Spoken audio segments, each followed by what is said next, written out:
no introduction. Thank you, Mayor. We're probably just going to take up about 10 or 15 minutes of your time. We know you have a busy agenda. I have a couple of people here with me tonight. One I would like to introduce, Captain Jeff Palmer. He will be the new liaison person from the Knox County Sheriff's Office to the town of Farragut. He will be the new Ben Harkins. So He has an office upstairs. he does have an office upstairs, and he'll be here every day. Please don't refer to me as Little Ben. I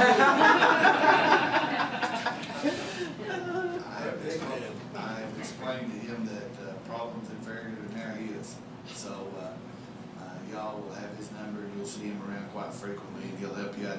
He's been with the Sheriff's Department. He came in after I did. I came in 1980, and he came in 1981. We were on a patrol ship together, so we've been friends a long time, and he's a great guy, and he'll help you any way he can. Second person I have with me is Bobby Hubbs. He's also a captain.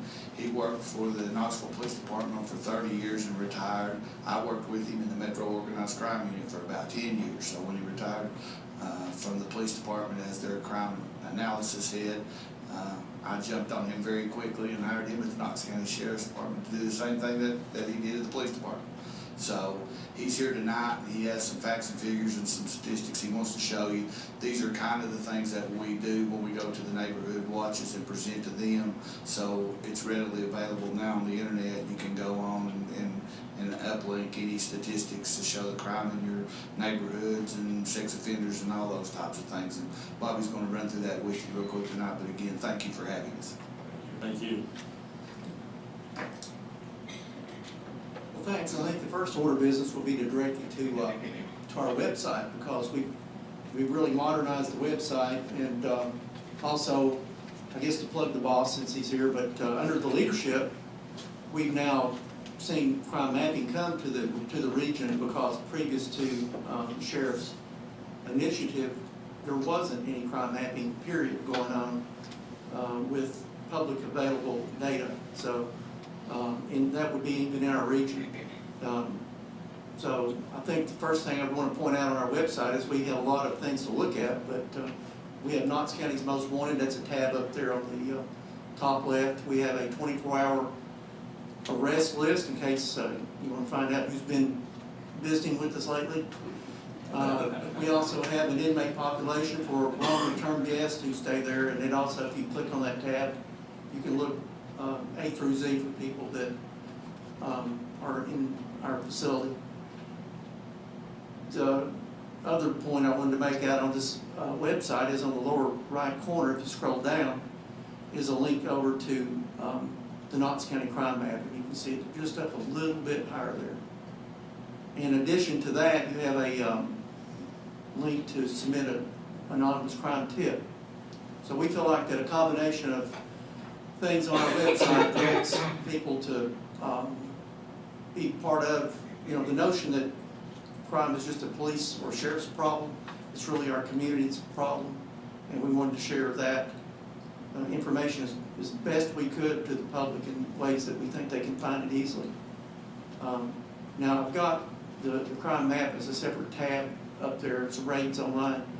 I started out with a picture of the United States here, because if you click on Tennessee, you're going to see the agencies that participate. If you take a look at that, Anderson County, Knox County, Knox City, University of Tennessee Police. Like I said earlier, before the sheriff's decision to make crime mapping available, we didn't have any of those.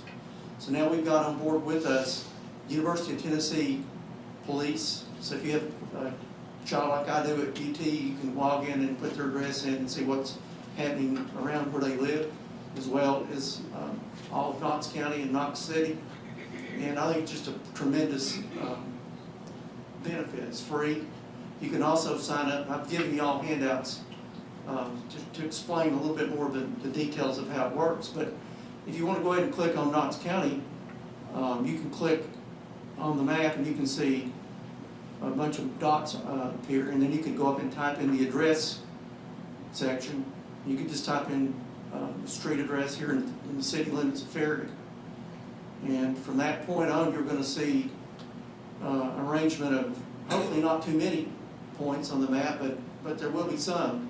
One of the things that we have done with this map is to not only put on maybe some of the bad news, but also some of the good news. The good news meaning that we wanted the public to understand that not every time we're in your neighborhood something bad has happened. It may just simply be we're checking the neighborhood, or we're down there on another, say, an alarm. We do answer a number of alarms.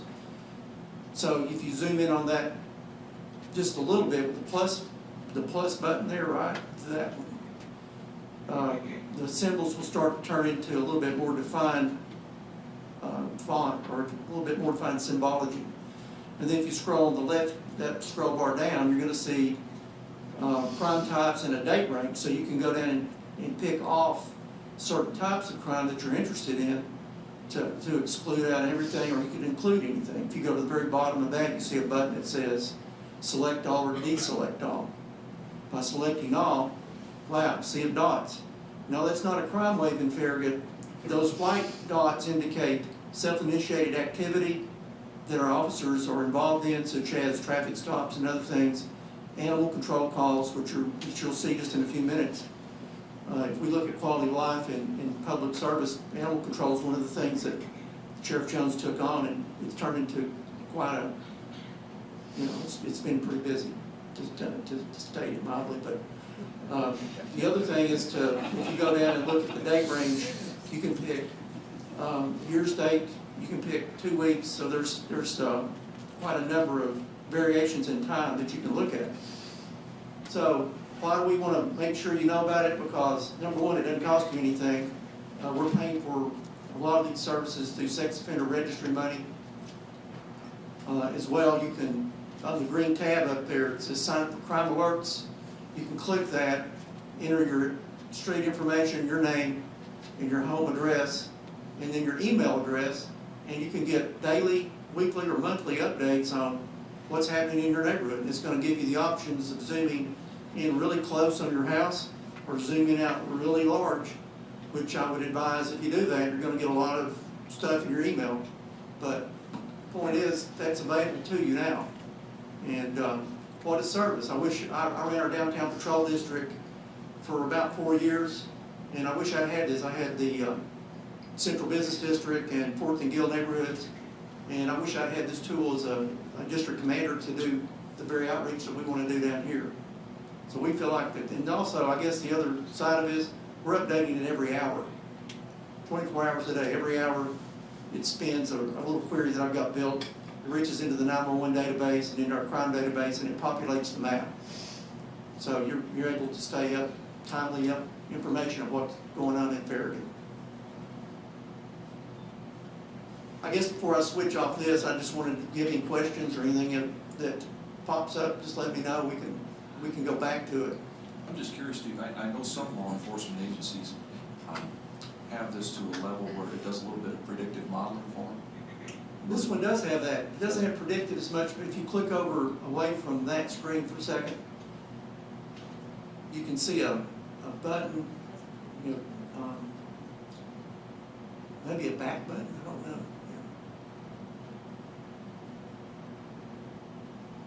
You just have to kind of, you can go back to the, if you go back and scroll down just a little bit, you'll see a thing that says analytical layers. Click on that one.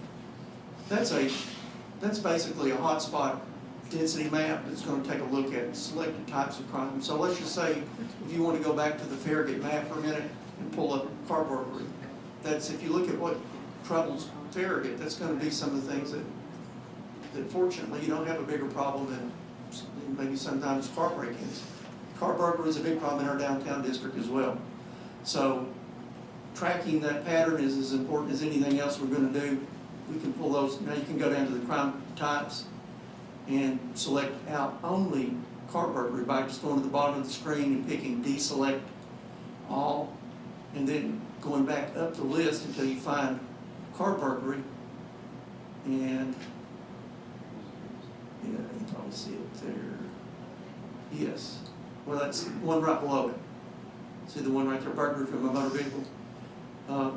Then you can pick your date range by going down further. And you can pick, say, the last several weeks. See the predefined range, there you go. I would pick at least a month on our area down here. And then you can click on the analytical layer, and that's going to do, just click on density map, it's a little box next to the density. That's going to create a hotspot map, but now you can turn the dots off and kind of focus in on an area. The benefit of that, of course, is that sometimes it's intuitive when you look at this, the clustering, but sometimes it isn't. If you have a large number of points, that grid map or the hotspot map is going to be helpful for us, as well as for neighborhood watch people to do some predictive and some troubleshooting. The other thing I did mention, click on one of the green points there, if you will. Okay, if you look, any of those, if there is a suspect involved in one of our cases, click on one of the others. There may be actually some information that can pop up. Let's see, try it again.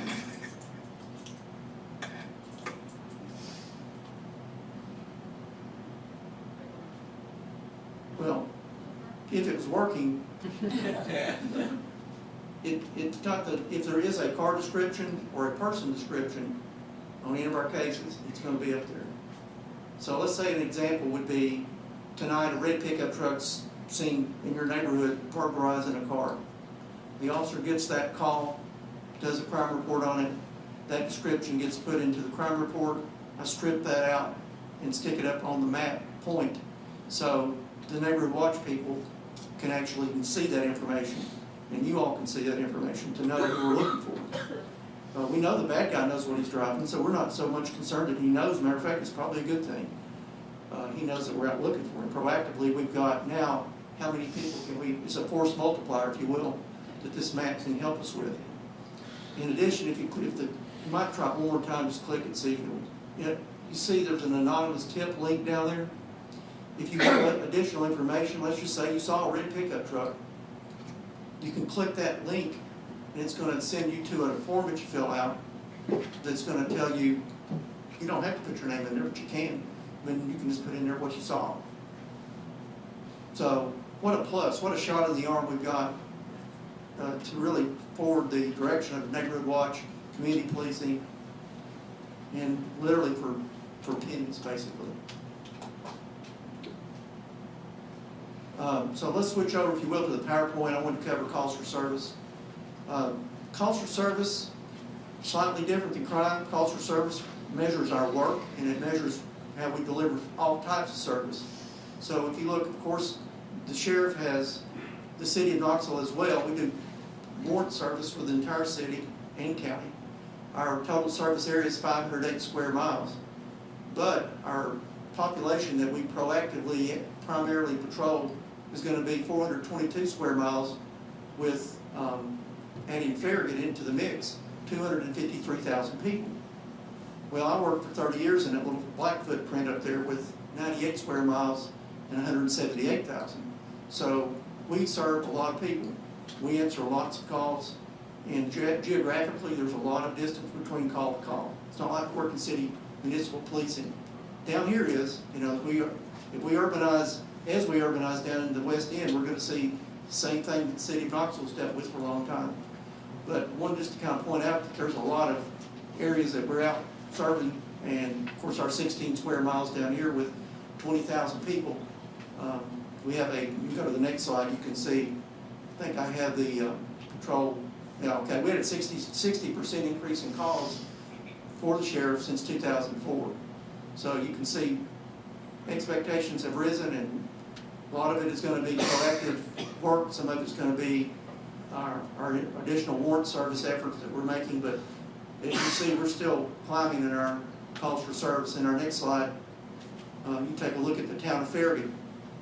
We have a zone that's direct only for the town of Farragut.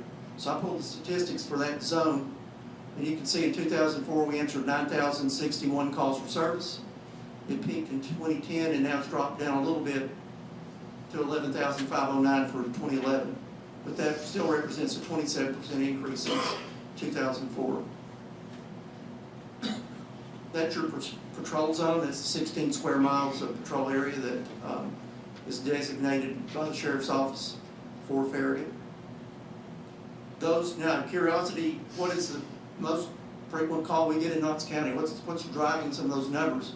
If you look at the chart up there, it's going to be the warrant service. That's going to be times we've called in our location, we're out serving warrants. The second one, which is a good thing, is officer-initiated activity. That would include traffic stops, subdivision checks, all sorts of things that officers are out doing. Then the next thing, which still isn't bad if you look at it, alarms. Alarms, I'd rather answer an alarm call than answer a burglary call. I'd rather answer an alarm call and maybe catch the guy in your house than come home and you find that person in there confronting you. So alarms aren't bad, you know, and they are dropping if you look at what we've got. Animal control, look at that one. We jumped to 94.47. That's for the whole county. Traffic problems, disturbances, suspicious people, drops down to theft, picked up prisoners, do a lot of mental transports. Scan units, that's another good one because those are volunteers that are out checking on the elderly.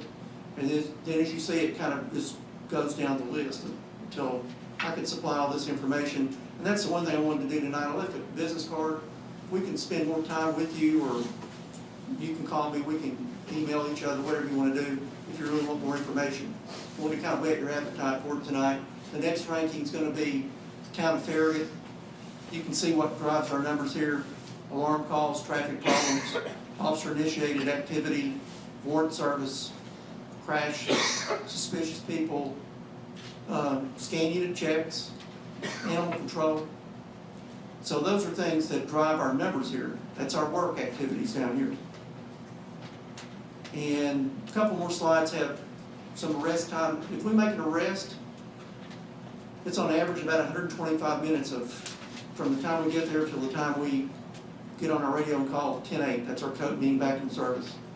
One thing the sheriff's initiated is remote warrant signing. So in our office we've got Skype. We can get online, talk to the commissioner from not only from here but from our cruiser.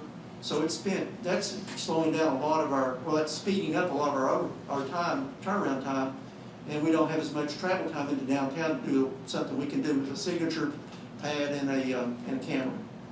So that's the next slide is going to be transport time. So as you can see on that first map, 508 square miles, we start making arrests way out in the county and transporting people. It does take away some of our time out of patrol. So we try to minimize some of that and have transport wagons. That's it, and I'm hoping I stayed on track with my time with you all. I really appreciate you letting us come down here and speak to you about it. If you have any questions, I'll be glad to answer them. Do we still have 2 officers that share Farragut? Yes, and I can probably direct some of that maybe to Captain Palmer, which I'm sure we can. What was the question? Question would be the number of staffed officers that we have, which there's overlapping shifts, and as you would expect, it's going to be call driven. So sometimes there's more than that down here. Many times you're going to see multiple cars answering calls in Farragut. Any given shift, you're going to have 4 assigned officers down here because you have 4 beats down here. So at any given time, you're going to have those 4 officers. But routinely, there's going to be additional officers because we have a whiskey unit on every shift, and we have K9 officers on every shift. And those officers are going to be down here, along with a wild zone officer, and then various warrants officers and special unit officers that will be in the area. And the evening overlap between the evening shift and the night shift. So those numbers would be double from 9 o'clock until 12:30. And I think too, back to that map for just a minute, that's kind of our report card, if you will. You can go in there and see what we're doing. You can go in there and see how many times we've stopped cars in Farragut, how many times we've checked subdivisions, how many alarms we're answering, animal control, warrants. Anytime we have a presence in the community down here, that's a deterrent effect, obviously. So we feel like that there's good and bad on that map. Well, I happen to be a graduate of the Knox County Sheriff's Academy, and I do want to say what a great job you all have done, continue to do, and I really appreciate all your efforts. I do have one question I'd like to ask the sheriff. He's talking right now, but maybe you can answer it. Just out of curiosity, what is the status about the immigration? Well, that program is been implemented and it's in progress, and I don't know much more than that. I know that that's only for inside the jail, that as people come through their check against the database. Because I thought I read some publicity about it's supposed to only be a federal responsibility, but did I not understand that maybe the sheriff wanted to be part of that, or did I Yes, misread ma'am, we that? are. It's a computer check essentially. If you're passing through the detention facility having been arrested, your information is checked against their database to see if you're outstanding. So in essence, we are working with the federal government Yes, ma'am. for immigration. And did I misstate anything, or Sheriff? I'm sorry. The program, the question was about the immigration program. I said it's mainly detention, it's all detention facility based, and it's a database that we check people against. It is. It's all detention driven. It doesn't have anything to do with law enforcement. And the simple answer to that is, if you're illegal in this country and you commit a crime, then the chances are you going back to your real home is very real. If you don't commit a crime, the chances are you'll never have a problem. I would just like to commend what you do with the Neighborhood Watch program and the National Night Out that comes up each year. I know our neighborhood's participated. I was a Neighborhood Watch coordinator for a couple of years. And you guys do a great job providing speakers for homeowners associations, a lot of educational materials, and it's just a great resource, and encouraging any of the homeowners groups listening and watching and reading about this to take advantage of it. It's a great resource. And the National Night Out, for those that haven't hosted one, the Sheriff's Department does a great job of providing manpower, and it's pretty cool when the helicopter drops in, I'll tell you. Thank you. We do believe the mapping is going to really be that boost to help keep our Neighborhood Watch interest levels up, where they can keep up with things.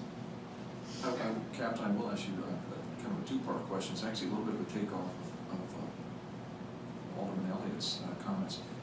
Are there things that, whether it be specifically the town of Farragut, the government piece, or the citizens of Farragut, that you believe we can do to help you out, or we don't take advantage of, or we just don't fully understand? Is there anything the government piece, the town of Farragut, could do to help you and your team that works the town? Are there things that our citizens need to be more aware of and take better advantage of your services that you offer already? No, I think we do a good job, as I said, with Captain Palmer being the liaison now. I think we'll be able to work hand in hand through that process. I think this is a great process. We wanted to show it to you first before we go out into the community to the Neighborhood Watch crew and present it a little bit more in depth. We have roughly how many people signed up for this? Well, we have two services. We're running around 20,000 people that have signed up, at least according to the companies that keep the stats in the number of hits. There's quite a number of people that are checking that website, signed up for it. It's great. It works on your smartphone. It works. You can have multiple email accounts with it. It's a great tool. The chances of a police officer driving through your neighborhood and seeing someone breaking in your house is slim to none. The people in your community are our first line of defense.